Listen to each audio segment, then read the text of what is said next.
Good evening, everybody. Yeah.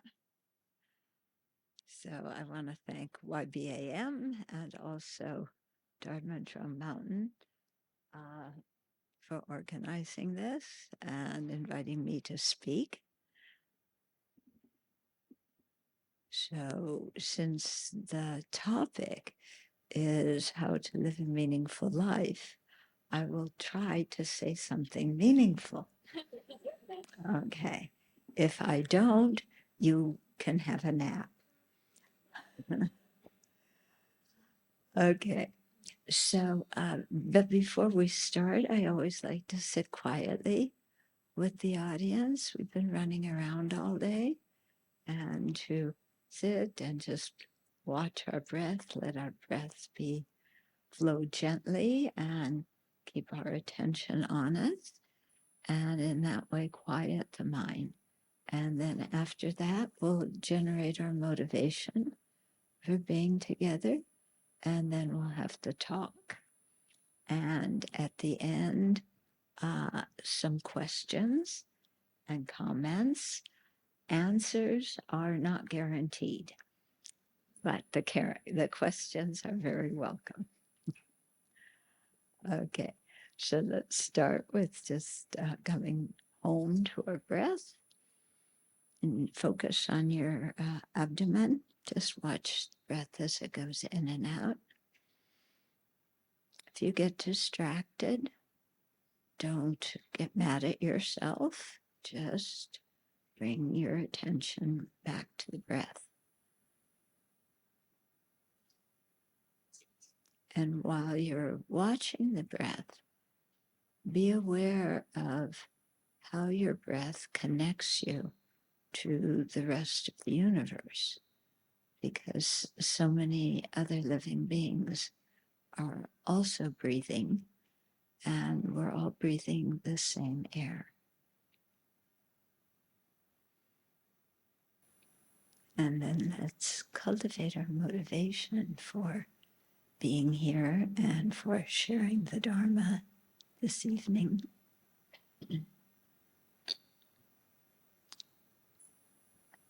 And think that the best way to have a meaningful heart, a meaningful life, is to have a kind heart.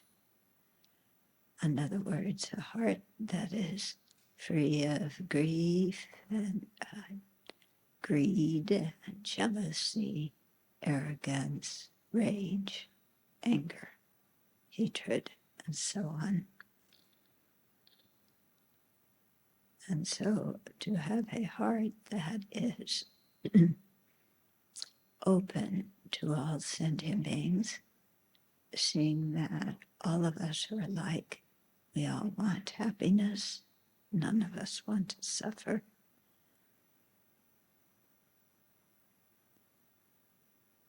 And there's really no difference between our friends and enemies and strangers in this regard. And there's no difference between ourselves and others either. We all want happiness.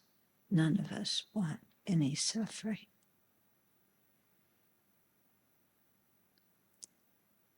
So if we're going to work for our own suffering, it's only fair, it's only suitable that we also work to eliminate the suffering of other living beings. If we're going to seek our own happiness, we should also seek the happiness of others. Because there's no good reason why we are more important than others.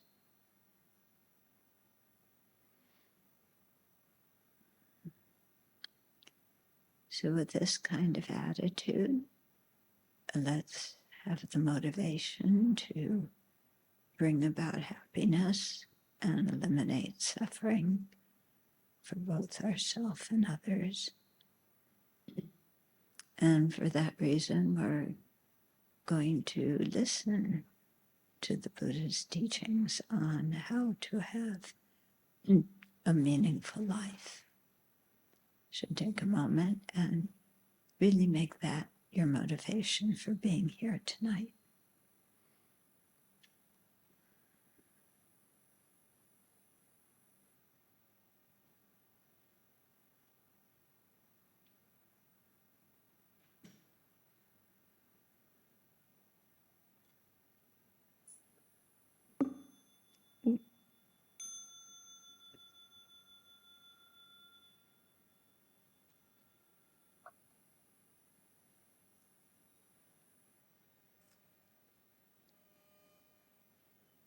Okay, so when we talk about having a good heart, that has to do a lot with what our motivation is.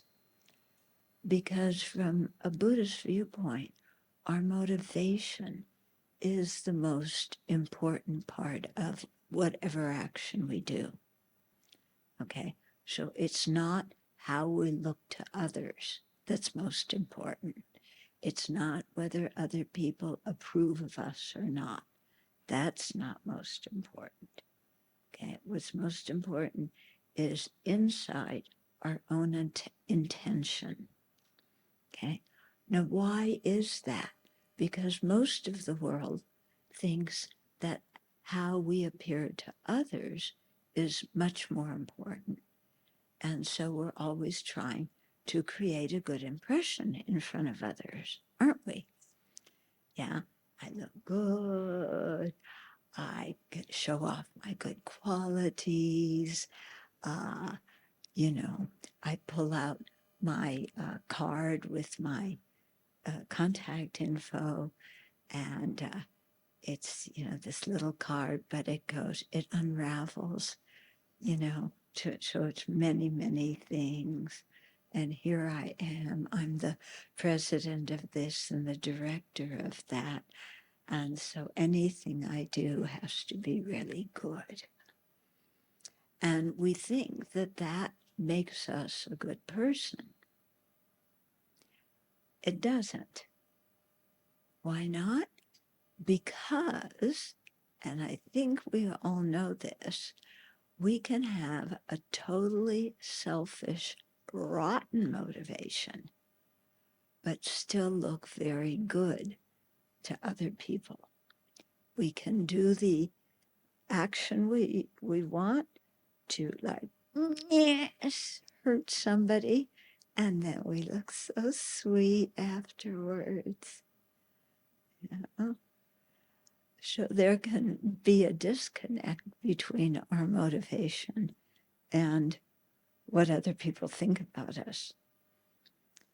Conversely, we could have a very good motivation and other people will still criticize us. Yeah, any of you ever had that happen? Yeah. Okay. So those things show that the value of our actions is not what other people think. Yeah. What other people think is just blips of energy through their mind. It doesn't mean it's true. Mm-hmm. Similarly, a lot of the things we think are total garbage. Just because we think it, it doesn't mean it's true. Anybody here have garbage thoughts? You're in good company. It's okay. You can admit it. So, the Buddha really stressed why we do something is the crucial factor. And we're the only ones who know why we do something. And so this is why it's so important that we pause before we act and really make sure that our motivation is something good. Because if we just rush in to do something, without checking our motivation, then I don't know about you, but my experience, if I do that, is that I usually create a mess. Yeah, I say the wrong thing in the wrong way to the wrong person, and then I feel bad and they feel bad, and it's a mess. Okay. But if we pause and really check our motivation, then there's the possibility to really take the time and cultivate a good one, like we did at the beginning of our session today. Okay. So my teacher likes to use the example about the importance of motivation by giving the example of there's a project going on in your town to, let's say, build a clinic for people who are impoverished. And so they're raising funds to build the clinic so that poor people can have better health care. Yeah.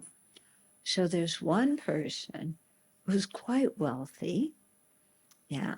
He gives, I don't know, 5 million ringgit. Yeah, that's a lot, huh? 5 million. And his thought is, I will give this money, and then when they build the clinic, they will put a plaque with my name at the opening of the clinic, and say, this clinic is made possible by the generosity of, and they'll have my name. And everybody goes, oh, so generous, what a wonderful person, helping the whole community, giving 5 million ringgit. Oh, so wonderful. Then there's another person who doesn't have much money. Okay, they give, let's say, 100 ringgit, but their motivation is, may every person who comes to this clinic be cured from their illness. May they have the appropriate treatment they need. If it's an injury, may they, recover from the injury, from the illness. Yeah. But that person gives 100 ringgit. Nobody praises that person. They only gave 100. But the guy who gave 5 million, wow, we love him. Now, in that example, who was the generous person?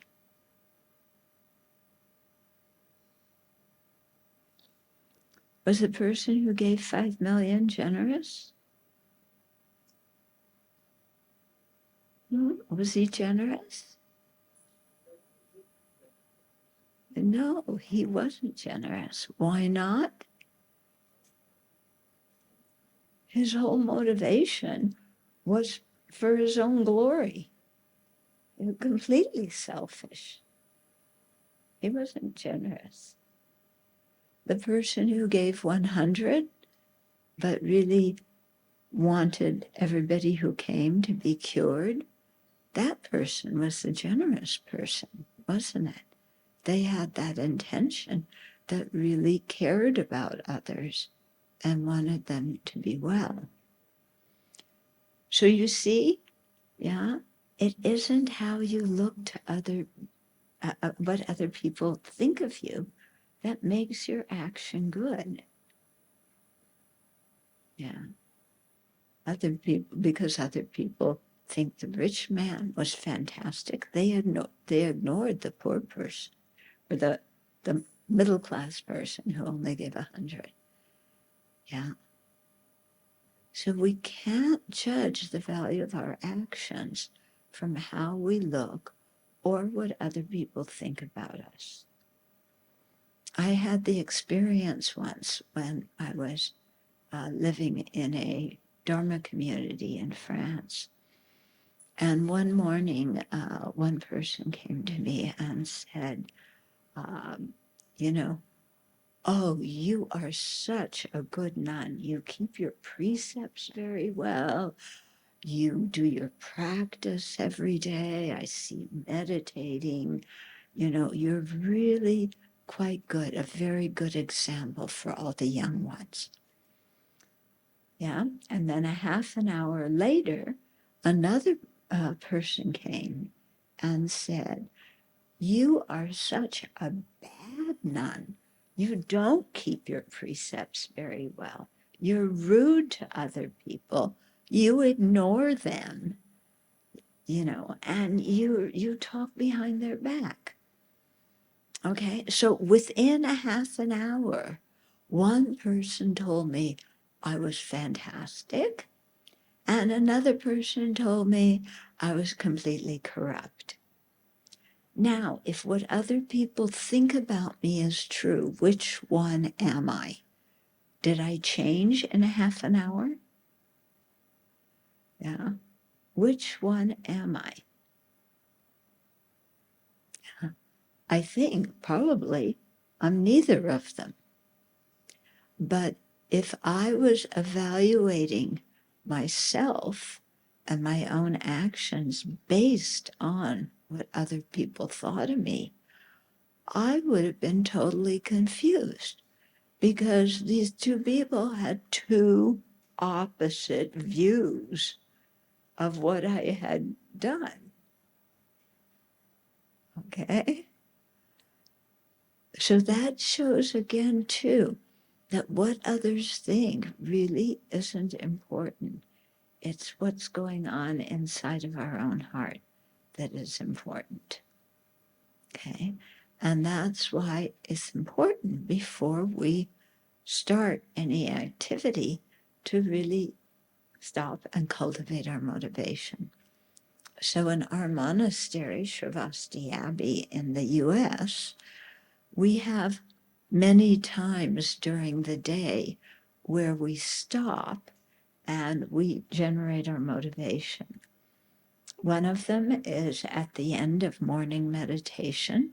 Everybody recites a verse called the monastic mind.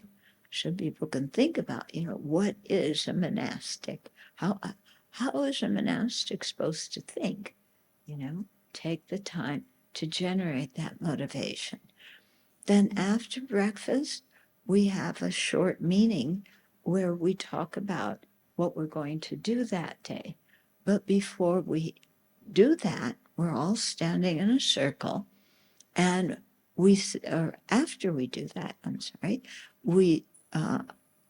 we're standing in a circle, and we recite together another verse, called our offering service verse. Offering service is what we call work. Okay, it totally changes your mind when you call it offering service, because then what you're doing is you're offering, to benefit others. If it's work, who wants to do work? Okay, so you change the name, it helps you have a better motivation. But in that verse, again, we are reaffirming our motivation of why we're doing whatever job we have in the monastery that day. So I think this is quite important. I assume most of you have jobs, or you're doing something during the day. Yeah, maybe you're volunteering, you're taking care of the family, whatever. Robes are sometimes difficult to keep on.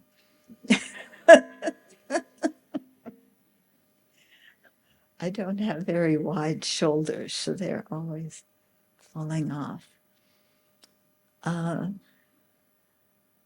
So, we cultivate this motivation all the time, and you can do it too in your regular lives.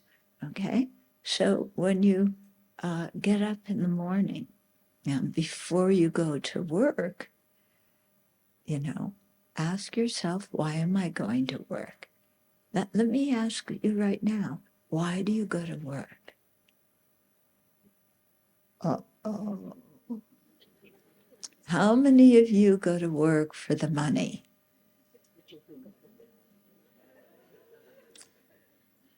Good. I'm glad you're honest.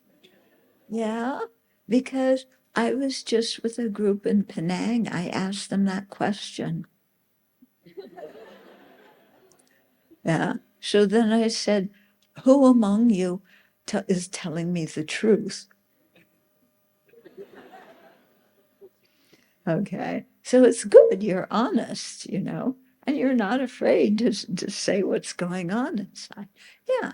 So most of you go for the money. How many of you like your job? Hmm. Okay. How many of you don't like your job? How many of you like your boss? Oh, one person.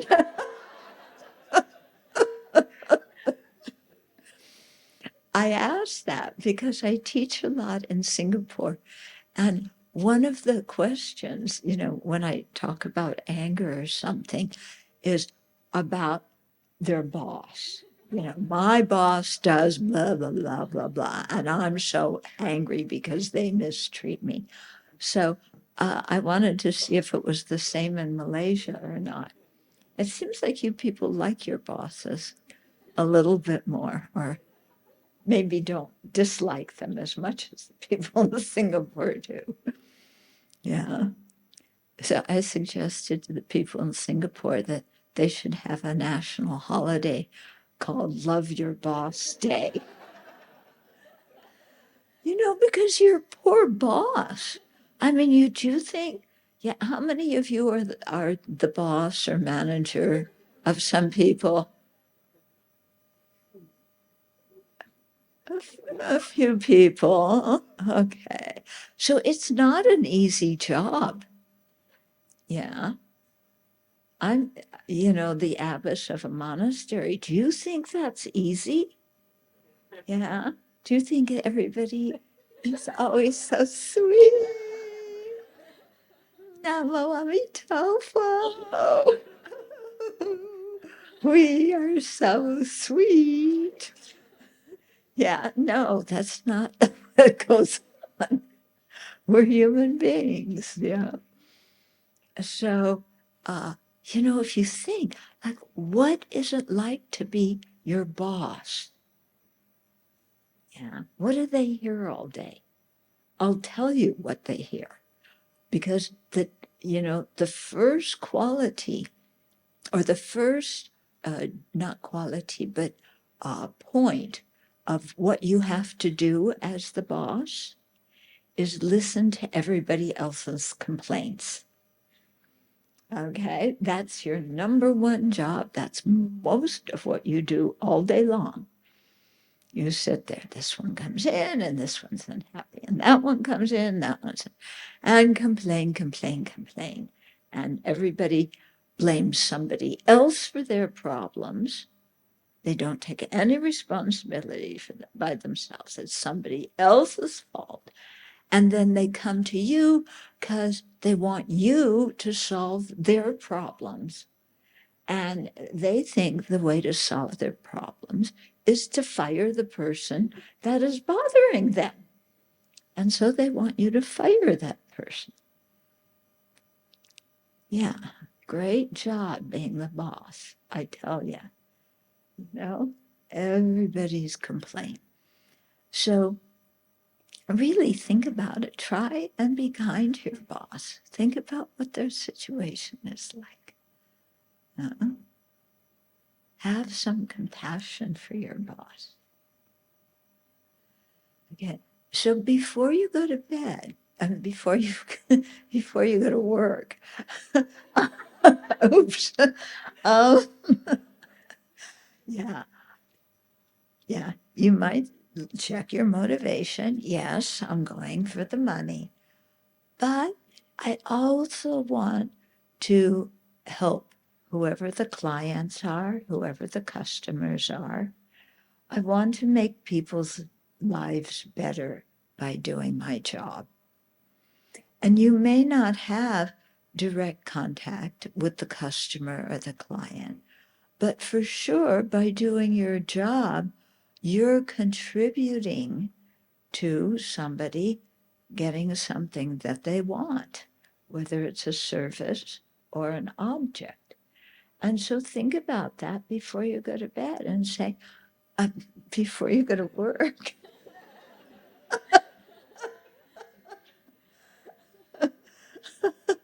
Yeah, it's the end of the day. Just be patient with me. um, so before you go to work, really sit and think, I am benefiting people through what I do. So that I want that to be part of my motivation too. Okay. And another reason to go to work is you all work with other people, don't you? Nobody works alone. So it would be nice to help create a good atmosphere at your workplace, wouldn't it? It would be nice to do something nice for your colleagues, not just your boss, but also your colleagues. Yeah.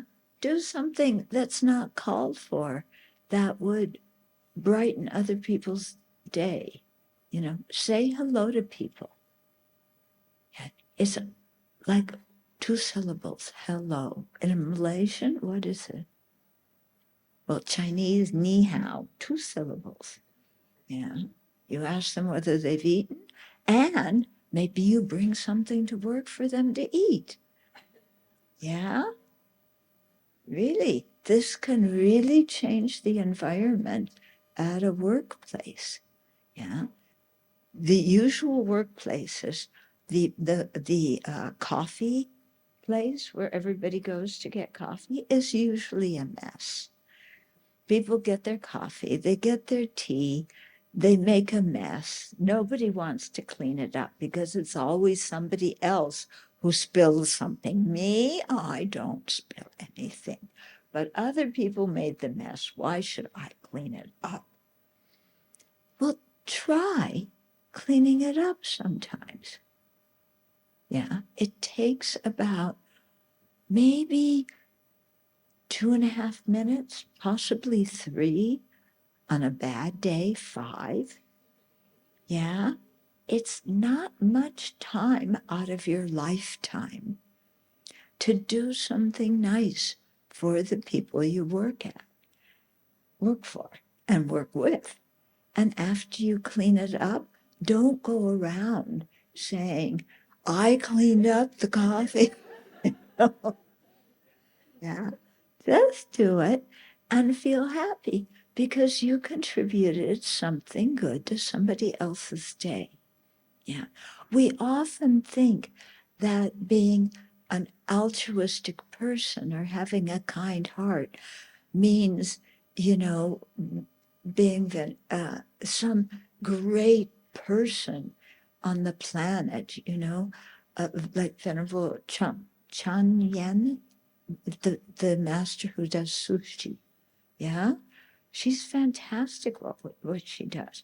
The Dalai Lama, Mother Teresa, many good people on this planet. But we think, oh, if I'm going to, be altruistic, I have to do something like them. No, you don't. Yeah, because they don't know the people in your life. Yeah, they can't clean up the coffee counter at your job, but you can. Yeah, so you can do things for individuals that these very famous altruistic people can't. And it doesn't take a lot of time and it doesn't take a lot of energy. Yeah. But it's so nice. It's such a nice way of just giving something small but significant to other people. Yeah. And you feel good about yourself, whether or not somebody thanks you afterwards. Okay, so that's a good thing. Check your motivation before you go to work, and have the motivation, to benefit the clients and the customers, have the motivation to benefit your colleagues, and to be kind to your boss. Yeah. if you are kind to your boss, yeah, not only will your boss go, oh my goodness, but it'll pay off. But you'll also feel much better. Okay. Then when you come home, okay, then usually people, when they come home, they just unlock the door, walk in, throw their bag down, plop it down on the couch, and say, "Ugh, what a day." You know? And then your spouse comes by and you say, "Bring me something to drink. Bring me something to eat." Ugh, my day was terrible. You don't even say hello to your spouse. Just bring me something to drink, bring me something to eat. Yeah. Great way to have a good marriage, isn't it? Yeah. You think that your spouse is your servant and you can just come home, plop down, and then they're going to serve you after you give the orders. Yeah. Is that going to work? Is that going to create a happy family? Uh-uh. Yeah. What about if before you unlock the door, yeah, you get close to the front door of your flat or your house, and you stop and think, now I'm going to go see my family. These are the people I care about the most. Yeah. So I'm going to be kind to them. Yeah. I'm going to say hello. I'm going to see how their day was. Yeah. And you go home and you have that kind of motivation. Yeah. You're going to have a much better marriage and a much happier family.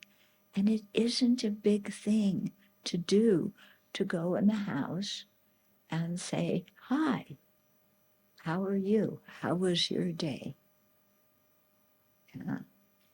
Shall we have a snack together?" Something like that. Yeah. Small thing, big result. Okay. Same thing with your kids. Yeah. I often wind up staying in, when I'm traveling, I stay often in people's homes. And I see how they talk to their kids. Yeah.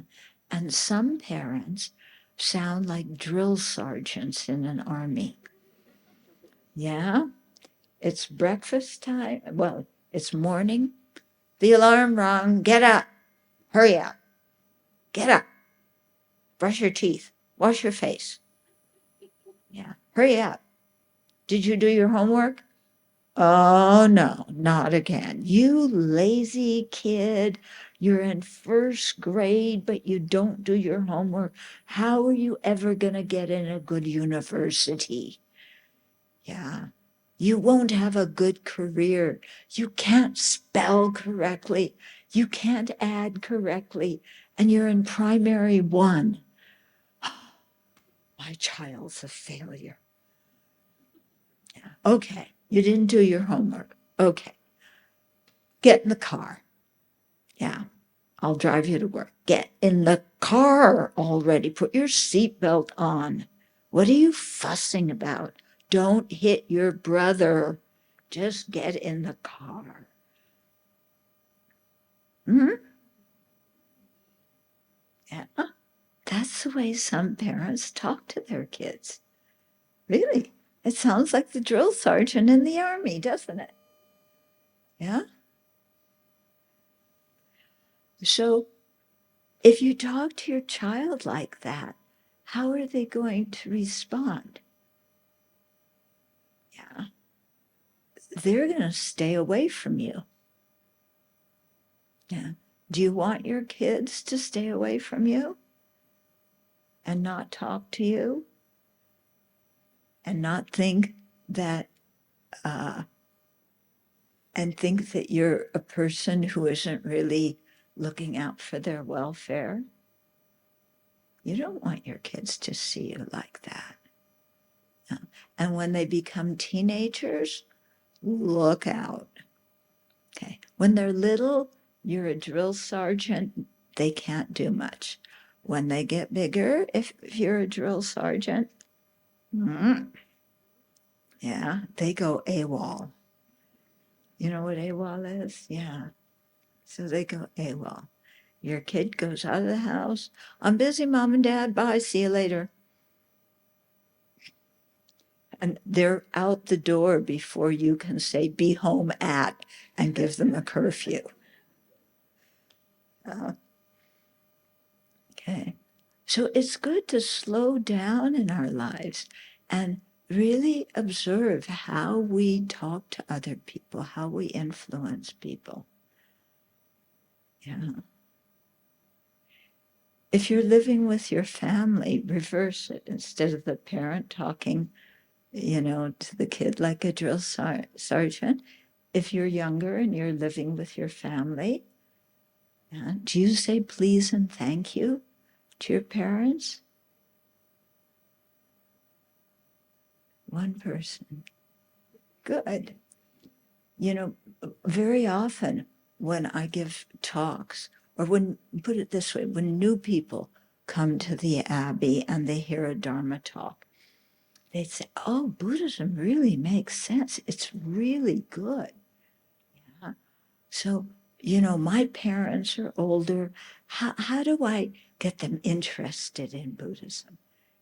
I can't give them a book that has all these foreign words, karma, samsara. My parents don't understand that. What can I do to make them interested in the Dharma? And I tell them, take out the garbage. What? That's going to interest my parents in the Dharma? Yes. Yeah. Your mom's going to go, wow, 40 years. I've been asking my son to take out the garbage. He goes to a Buddhist talk and he comes home and he does it. Wow, Buddhism must be great. Yeah, I want to go to the temple and learn too. Yeah, it's amazing. Small things can have big effects. Okay, so these are things that can benefit you in this life, but they also benefit you in spiritually, in the sense that you are doing these actions with a good motivation. And when we have a kind heart and we act with a good motivation, we are planting the karmic seeds, virtuous karmic seeds on our mind stream. And those karmic seeds will ripen at the time of death, in a next life, and they will influence what we're born as, what kind of habits we have, the climate in the place where we're born, how other people treat us. Yeah.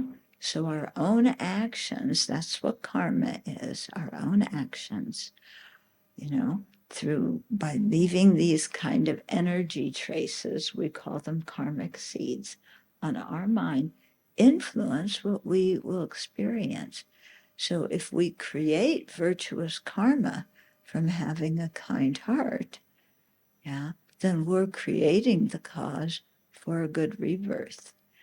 Yeah. And if we want to be free of samsara, if we want to become Buddhas and Bodhisattvas or Arhats, we need some good rebirths in the future so that we can continue to practice the Dharma.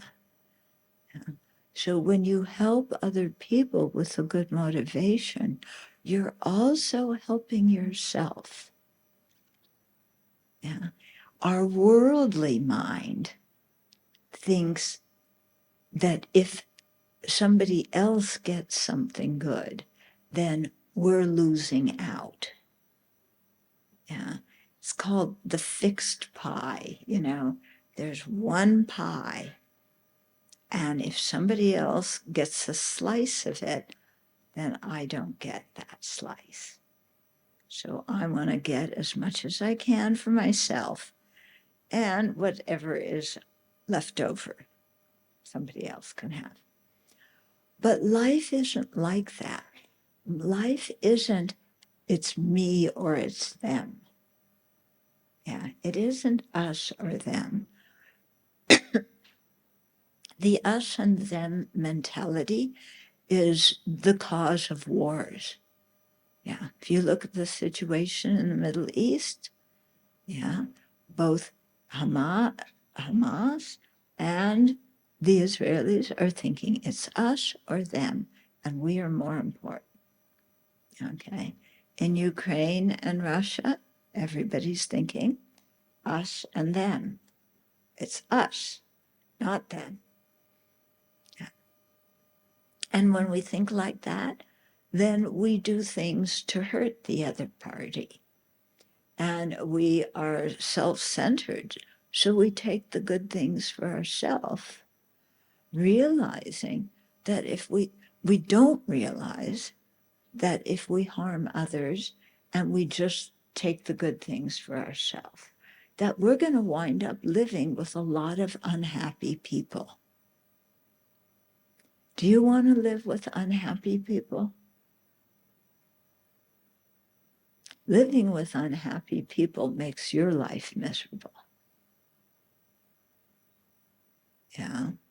So if we can think of others and not say happiness, either they get it or I get it, but think, if I benefit them, I also benefit. Yeah, so kind actions help everybody. And then it does help everybody. Mhm. I used to live in Seattle, and one year they were having uh, a, a thing on the ballot about whether to raise property taxes to pay for after school activities for children. Okay. So some people whose children were grown up, so they didn't have to spend money on their kids anymore. They had more money. They had really nice houses, so they had to pay higher property taxes. And they didn't want to vote for this bill to pay even higher taxes to give more money to the schools, because they said, why should I give money for somebody else's kids to have better education? If it's for my kids, yes, but I don't want to pay for other kids' education. Yeah, or after school activities. Now, if children after school, if there's sports activities, they can play on sports teams, they can sing, maybe there's a choir, they can learn dancing, they can learn art, they can learn music. If you have these kind of after school programs for the kids are going to participate, and they're going to develop hobbies, they're going to develop things that they're really interested in that will help them in the rest of their lives. But if there aren't activities after school for kids, what do kids do?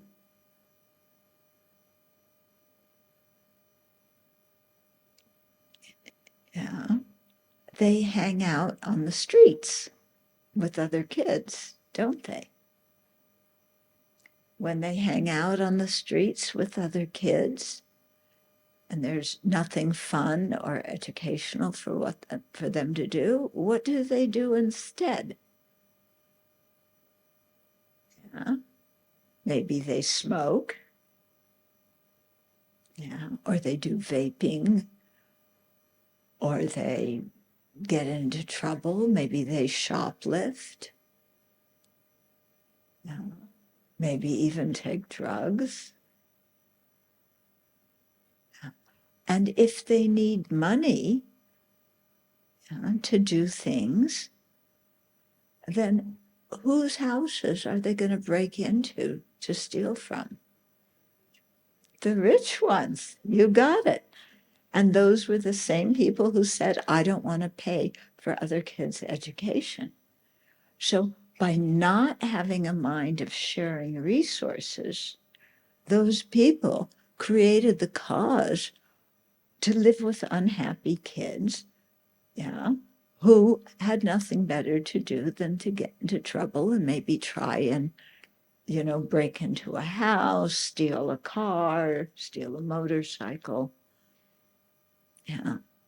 So you can see quite directly how us and them is not a very good strategy for living life. Yeah. It works much better to think of us and doing something that benefits all of us. Mhm. Okay.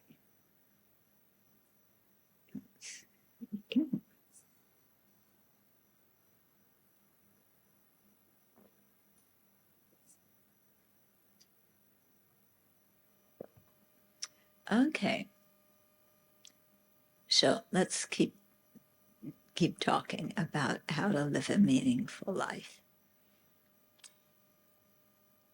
So since we talked about karma and our actions and the results of our actions, yeah. So we need to continually create a good, motivation before we start things. And so one of the best ways to at least start the day is before you even get out of bed, generate your motivation for the whole day. Yeah. So usually, sometimes we don't want to get out of bed. Who doesn't want to get out of bed in the morning? Oh, come on. Let's try that again. Who doesn't want to get out of bed? Okay. Yeah, the alarm goes off. Shut up, old alarm. You know, then what gets you out of bed? What do you have to think of to get out of bed? Something that's going to give you some pleasure. Yeah, either that or you really have to go to the bathroom bad. That'll get you out of the bed. But otherwise, it's like, oh, a cup of hot tea, cup of hot coffee, a nice breakfast, that gets you out of bed. Thinking about sense pleasure. Okay. From a Buddhist viewpoint, having sense pleasure and getting it be the motivation for our life and for everything we do, it's not a very good motivation because sense pleasures don't last long. And in the process of getting them, we often create a lot of negative karma that brings us unhappy results in the future. So just chasing after, what is pleasurable now, it really doesn't last. Yeah. We all like good food, right? Yeah. Somebody told me today, you know what? There's two things that Malaysians like. One of them I said was food, and I forgot the other one. Anybody remember what was the other one? Huh? No. Oh, yes, building. Yeah, building buildings and food. Yeah, that's what, yeah. So we were talking about building temples, you know? So what do they like about building temples? Yeah, building and the food. Yeah. I won't ask you how many people come here because the food's good. I know the answer. The food is very good here. Yeah. And the volunteers make excellent food. So maybe some of you come for the food. Huh? Yeah. So, uh, instead of just waking up in the morning and like, okay, what's something pleasurable that I can have? And, and that gets you out of bed. Or you wake up in the morning and then you say, what do I have to do today? Oh God, I have a meeting with so and so, and this person is so argumentative. What am I going to say to them? Because they always interrupt me, and you start planning the day, planning the meeting, what you're going to say to this jerk who always interrupts you.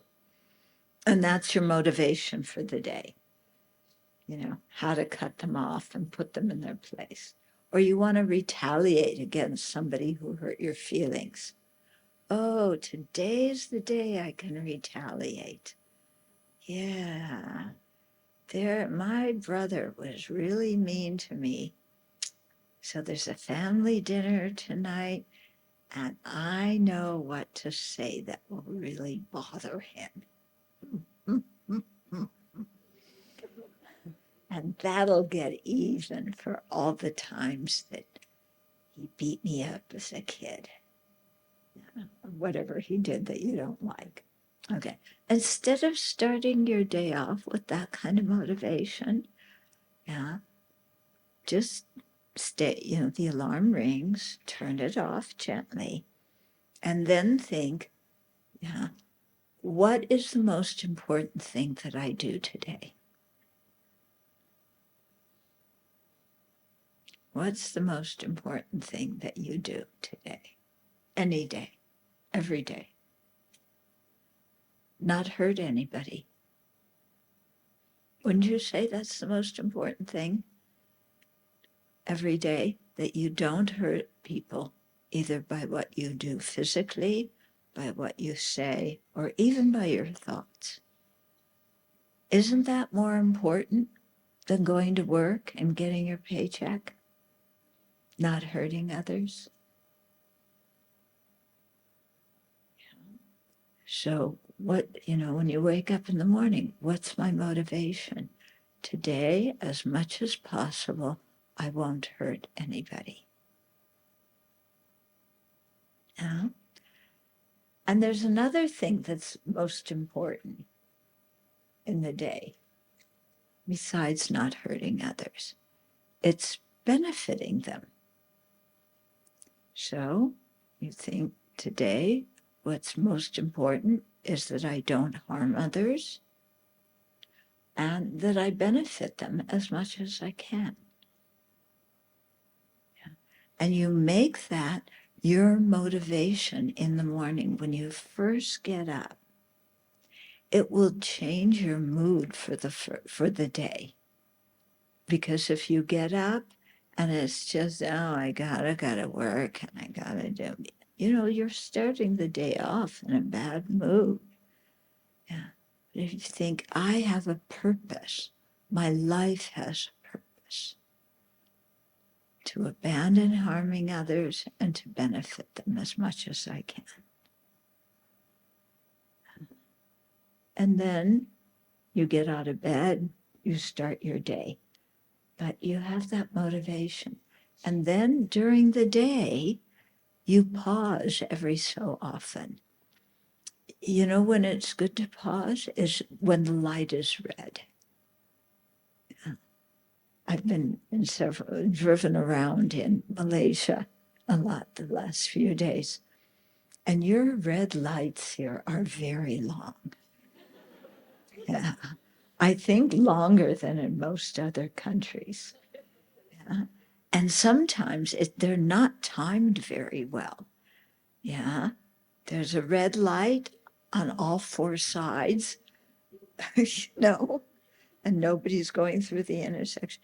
And then when was it, yesterday or the day before, they had two lights. We wanted to go straight, so we had a green light, and the people coming here were turning right into where we were. So we had to dodge them. Having two green lights like that is not so good. Yeah. Maybe that's why they put so many long red lights. I don't know. But anyway, yeah, instead of sitting at a red light and going, oh, these red lights are so long, yeah, then remember your motivation in the morning to not harm, to be a benefit. Okay.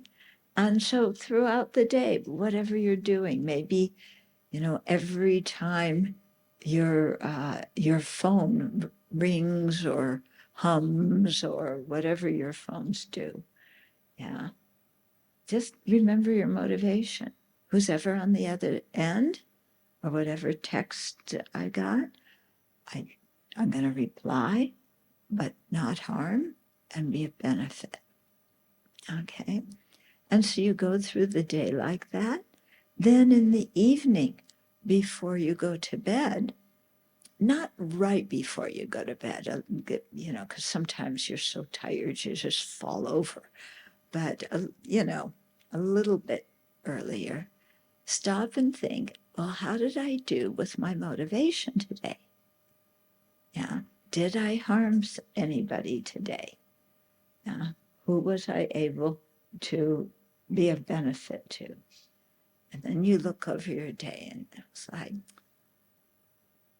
oh, somebody cut me off on the highway and I got mad at them. Yeah. So I had some really negative thoughts about somebody. Yeah. They cut me off. So I go, why don't you go get run over by a truck? Yeah. We can be really kind, can't we? Yeah. You cut me off, go get run over by a truck. Yeah. What do you think? Do you say like that to people? Some people do. When people do things they don't like, they say, yeah. How often do you say to somebody who bothers you, go to hell? Yeah, anybody say that? No, I know you people don't. I won't even ask you. Yeah, I know you're always so wonderful and virtuous. Yeah, you never say to somebody like your boss. Well, maybe you don't say it to your boss. You say it after your boss leaves. Then you say, go to hell. Okay. But, you look in the evening, okay, I lost my temper. Yeah. So I regret that. You want to do some purification. Yeah. You don't want to go to bed feeling bad about what you did during the day. Yeah. So you do some purification. You have regret. Yeah. You generate a kind attitude towards whoever it was that you harmed, thinking, in the future, I will try and at least refrain from harming them. Yeah. Then you do some kind of virtuous action. Yeah. And then you make a determination to avoid that kind of harmful behavior in the future. But then sometimes at the end of the day, you look back over your day and you look and ask, how did I keep my motivation? And you said, I did pretty well today. I got a little bit irritated, but I didn't scream at that person. That's progress. Good for me. Okay, I still need to work on my temper, but at least I didn't scream at them. And I'm glad about that. Okay. So in this way, you know, in the morning, you generate your good motivation. In the evening, you check up how you did. If you messed up, you fix it right away in your mind and make a new determination for the next day. If you kept your motivation very well, then rejoice. Yeah.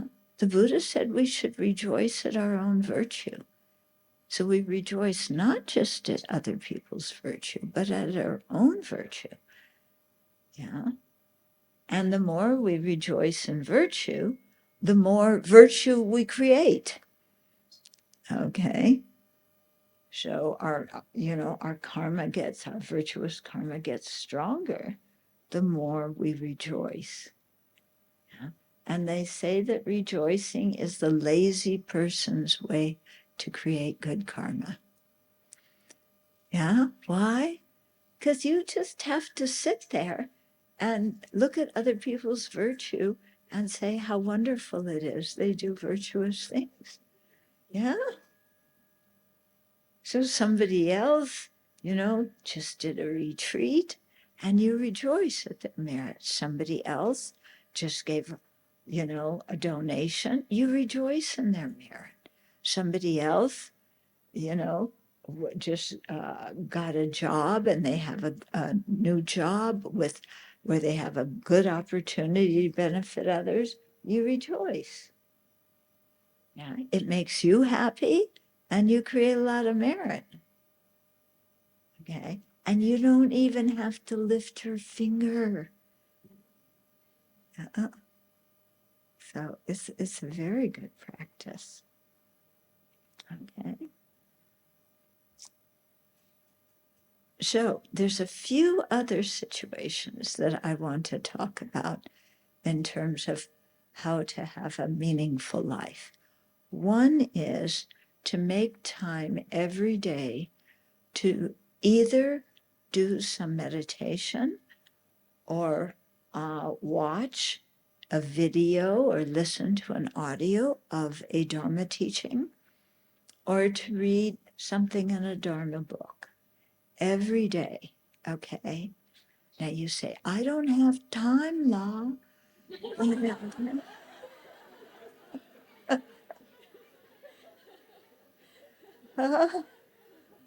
have time. My life is too busy. I can't do that. Well, you have time to eat, don't you? Yeah. You have time to nourish your body. So you also need to nourish your heart. Yeah. Just nourishing your body is not going to give you a good rebirth or get you to awakening. Yeah. Nourishing your heart will. How do you nourish your heart?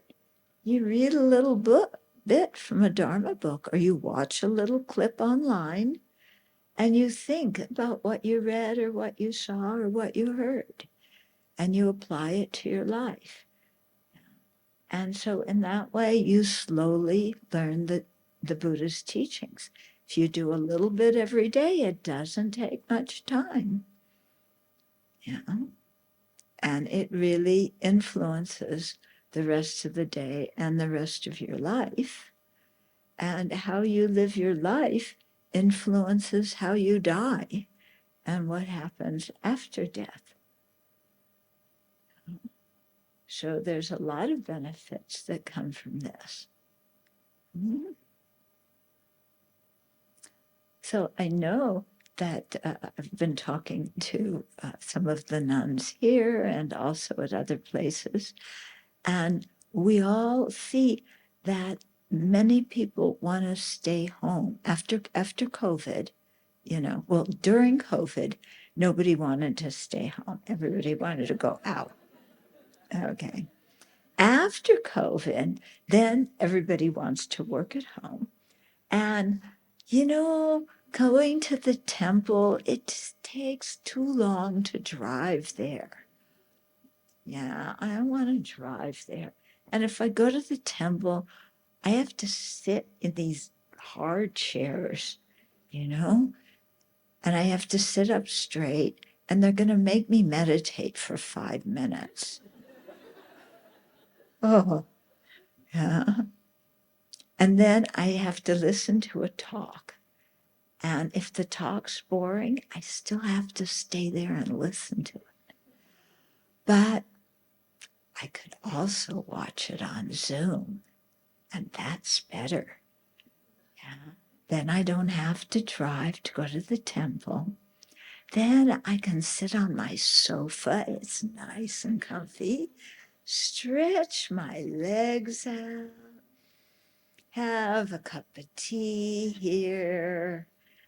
Yeah, drink my tea. Eat my dinner. Yeah, eat some dinner while the talk is going on. If the talk gets boring, I can stand up and walk around the room, go to the bathroom, talk to somebody. I can listen to the talk, and my child can sit on my lap. Even my pet dog can sit on my lap. I can do multitasking at the same time, all from just sitting here looking at the Zoom screen. Yeah. And so people think that that's as good as going to the temple and sitting in front of a live person talking to you. And they think that's as good as going to the temple and sitting in an audience of people who have the same intention you do and who support you in your spiritual practice. When you go and you listen to live teachings, you receive something that you do not receive by watching it on a screen. Okay? You may have to sit up straight, but that's okay. You get much more benefit because you're with real living people who support you and a teacher, who's there live teaching you things. Okay, so you really benefit a lot. And so think about that. Okay, and then the other thing I want to mention, okay, and this fits in with how to create a good intention to live a meaningful life. So I'm going to ask you another question. How many of you sometimes have road rage? You know what road rage is? When you're driving and somebody does something you don't like and you get really angry. How many of you have road rage?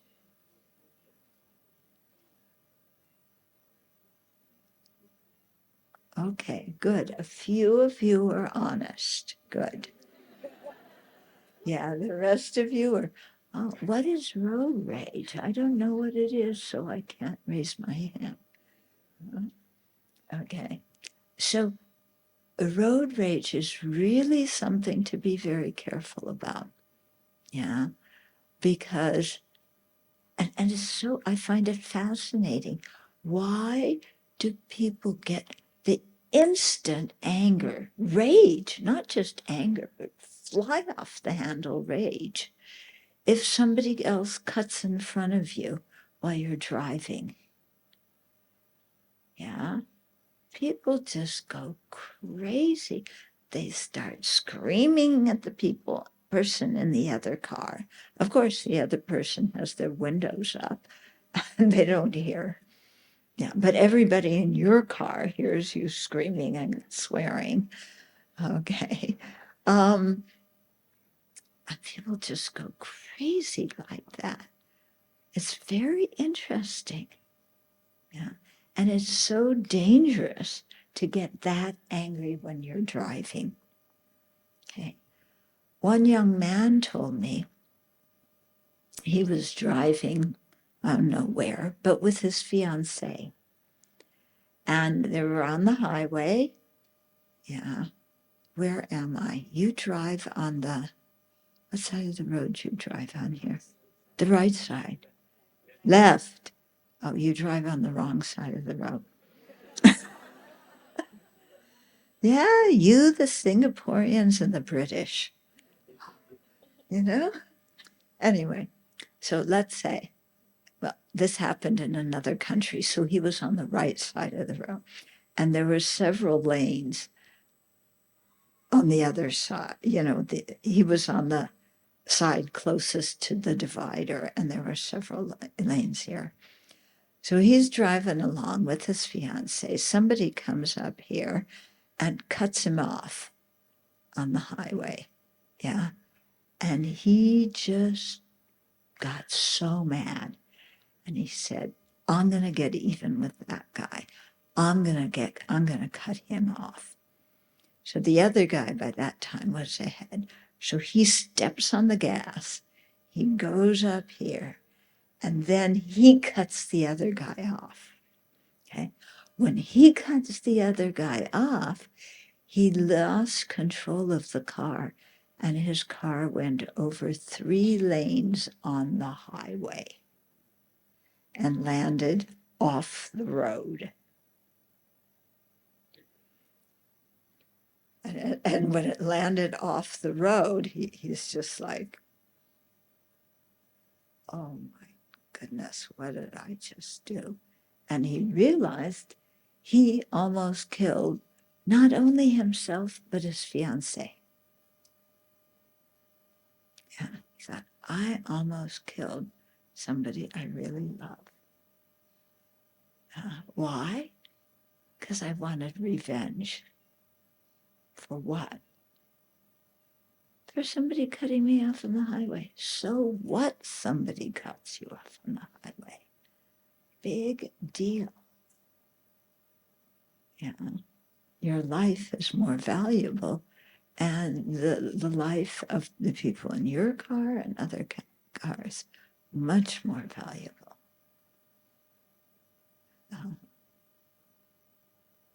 So this is the thing. If we have to be really mindful of our intention, yeah, so that even if somebody does something we don't like, instead of retaliating immediately, stop. They just said something I don't like. I don't need to quarrel with them and scream at them. They just did something I don't like. I don't need to punch them. They just did something I don't like. I don't need to, in my mind, call them every name in the book.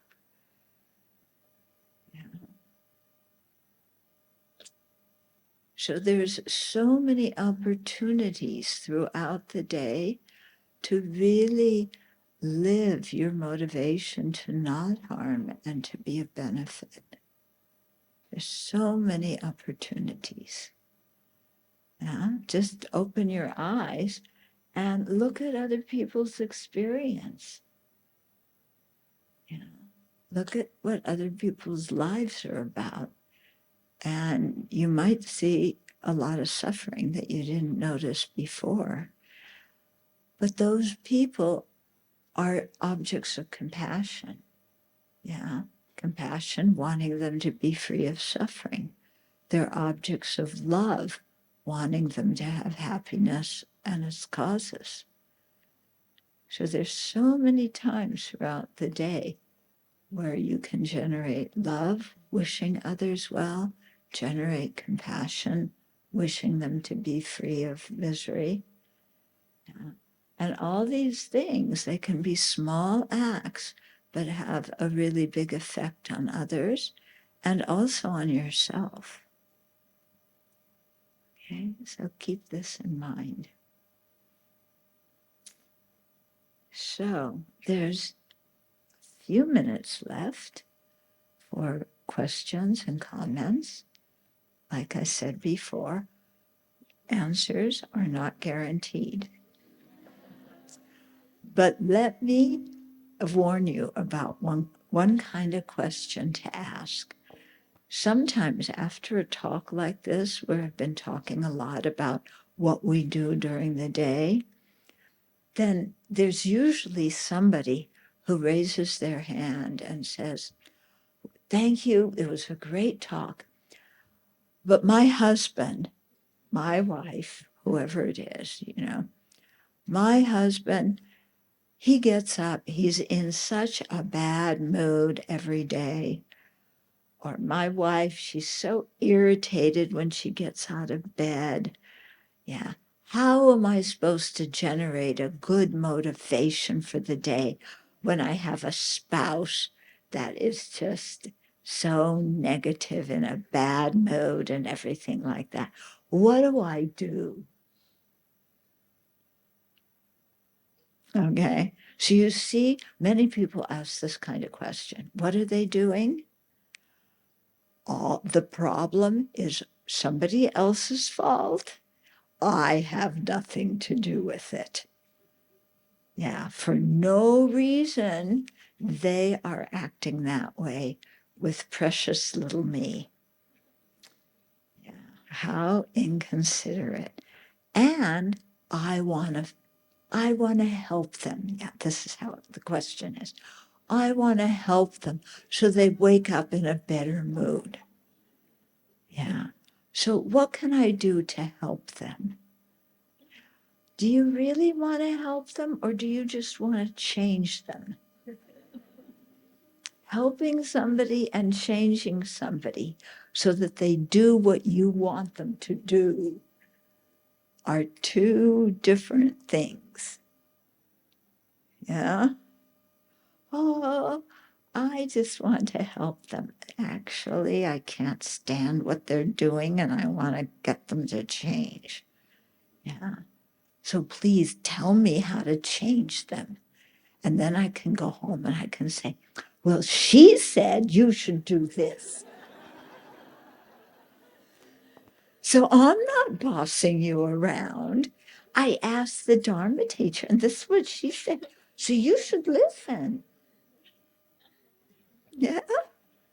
So don't ask me that kind of question. Because you know what I'm going to answer? I'm going to ask you, what part of your spouse being in a bad mood when they wake up, what part of that do you have something to do with?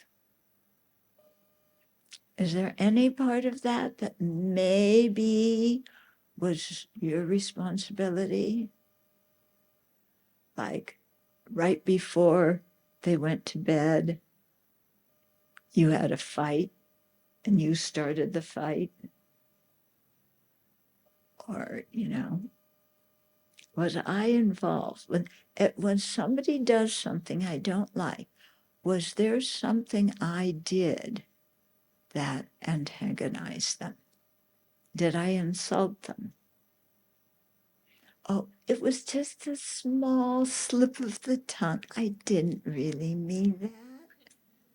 Yes, I did. I'm so glad that I hurt their feelings. No, you see, oh, no, it wasn't a slip of the tongue. I've been wanting to do this for a long time. Yeah. But look at the result it had. I harm somebody, then I live with unhappy people. So the Dalai Lama said, if you want to be selfish, he said, if you really want to be selfish, then be wisely selfish. Okay. What is wise selfishness? Help other people. How is that selfish? Because if you help other people, you will live with happy people, and that makes your own life nicer. Okay? So if you really want to be selfish, be wisely selfish and be kind to other people. Okay, now questions, comments. So I find that when people around me get things, things are going well for other people, they're getting things easier. I feel envious slash bitter slash resentful. It's like it's hard for me to be happy for people. Mm. So like it's like the whole rejoice thing, I find it hard to do. Yeah, that's my question. How would I maneuver through that? Okay. So when other people have an opportunity that you don't have, when they have something good happen to them that you don't have, then you get jealous, and bitter, resentful. Yeah. I think this is a common problem, huh? Yeah, who else has that happen? Come on, who else has that happen?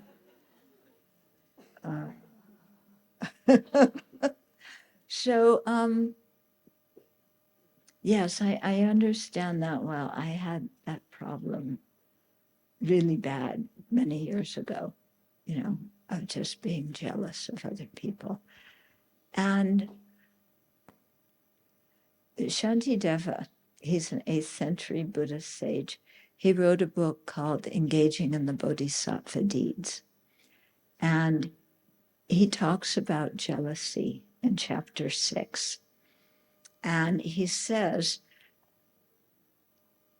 if you're jealous of somebody, your jealousy doesn't get you what you want because the other person still has it.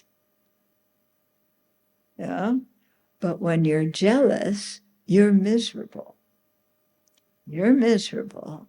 You want what they have. You can't get what they have. So who suffers because of your jealousy? We suffer from when we're jealous. We're the ones who suffer. Yeah. So if we don't want to suffer, then let go of the jealousy. Now, we often get jealous of people who can do something that we can't.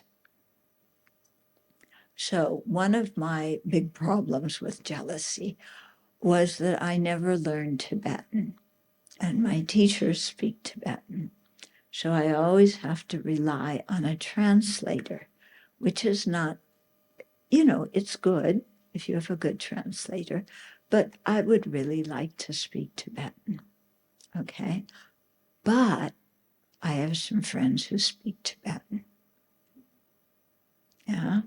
And I would get so jealous of them being able to talk directly to our teachers while I had to either ask them for help or ask somebody else for help.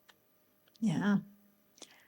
And it was, and what made it worse was in monasteries, when you're with a group of Sangha, the people who ordain before you are sitting on one side, and the people who ordain after you are sitting on the other side. So sometimes you look up the line, and it's like these people have been ordained longer. So many of them have really good qualities. That one speaks Tibetan. That one has done so much to benefit people. That one can do this. That one can do that. And me, I haven't done anything. I'm so jealous. Why do they have all those good opportunities that I don't have? Yeah. And you look down the line, and these are people who haven't been ordained as long as you. And then they have qualities you don't like, that you're jealous of too. So either way you look, you're jealous and you're miserable. Yeah. So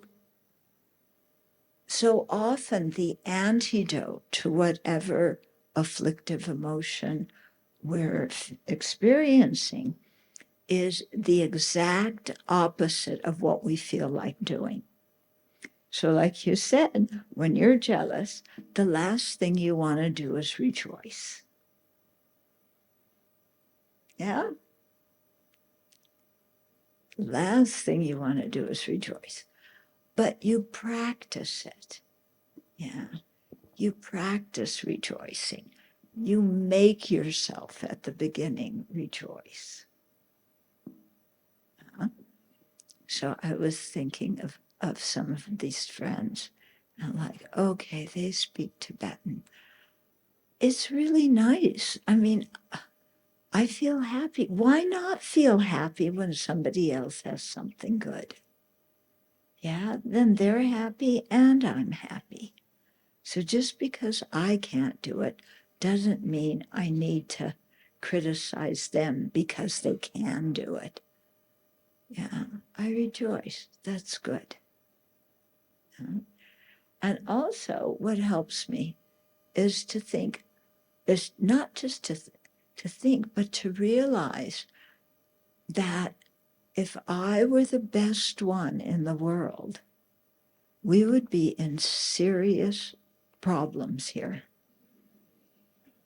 Yeah. If I had to be the best one in everything because I was competing and I was jealous, we would have a pretty miserable world, okay? Because if I had to be be the best and not rejoice at other people who had skills that I didn't, then we would not have electricity because I don't know how electricity works. I can flick the switch and change the bulb, but I can't wire a whole room so that we have light. If I were the best one in the world, we would live in darkness. I don't know how plumbing works. I know how to turn on the tap and get water, but I don't know how to put all the pipes in the building. Yeah. I'm really glad that some people are better than me. Because they're better than me, we have plumbing and we have running water and we have electricity. Yeah. Because other people are better than me, we have food to eat. Yeah, I don't know how to be a farmer. I'm glad other people are better than me. So if you really think about it, start that way and really rejoice at people who know more than you. Because their knowledge helps make the world, which all of us share, a better place. And it impacts our life. Okay? Can you try that? Okay. Venerable, I may have motivations with a good intention, which I thought is a good intention, but the recipients may find it a nuisance. For example, I have a brother who like to drink with his buddies 3 times a week, and I actually nag at him, and I impose a curfew that if he don't back by 10 p.m., I will lock the door and he will sleep in the car. Then I realized that he rushed home. His friend told me that he really drive fast and rush home. And again, my motivations with the good intention of putting the curfew on him may make me worry again that he may meet an accident. But then again, if I don't put the curfew on him, then he will drink until very late, even in the wee morning to come back. Mhm. So in this situation, then should I let him just be on his own? What do you think? But if I let him on his own, I can't sleep. I will have my handphone on the whole night and then not able to sleep soundly. Yeah. But if I put the curfew on him, again, I worried that he will rush home and then in an accident. So is this? So you're going to lose both ways. Yes, I lose both way actually. Yeah. So should I walk away from this and then just be ready to receive the consequences of it? Why don't you take him to Alcoholics Anonymous. But that is his interest, you see. So he has his buddies 3 times a week, and then they just drink and chit chat, and then talk about women and talk about the world, talk about cars, and that is his life because he's bachelor. So that is his life. So I doesn't want to sort of put a limitation on him. But again, both way I lose up. Yeah, you're in a real pickle. So should I just let him go on his way and then just, Why don't you try, seeing maybe he wants to go to Alcoholics Anonymous, because people there make a lot of friends. I've talked to people who've gone to AA. They make a lot of friends. Their friends understand them. Their friends would give them tips about how to not drink as much. Yeah. If you give him tips and set a curfew, he's not going to listen to you. But if he goes there and he hears other people's stories, and everybody in AA, they have buddies, and they really support each other to stop drinking. So he might make some new friends.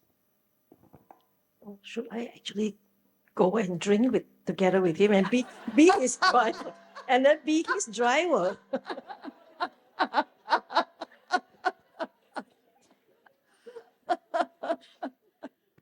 So let's just stop, come back to our breath for a minute.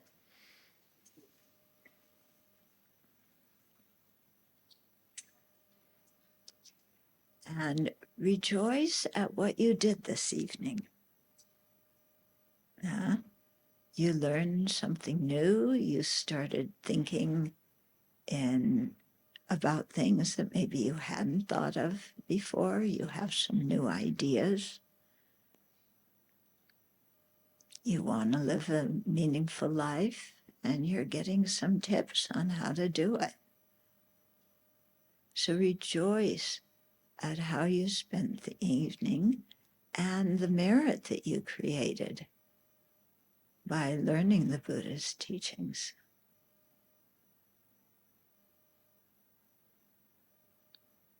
So let yourself be happy about this.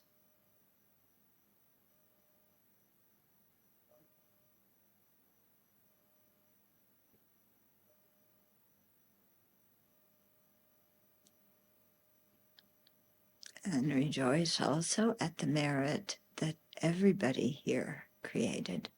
We all created good karma, because we all listened and shared with a good motivation. So let's be happy about the good karma we created as individuals and as a group.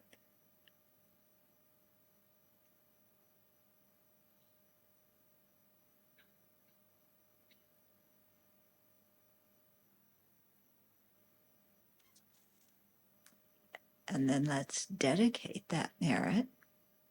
You can imagine it as like a ball in the center of your chest, a ball of light, and that light radiates from the center of your chest, and you're sending your merit out to other living beings. And so those light beams that you're sending out touch them and really make their minds very peaceful.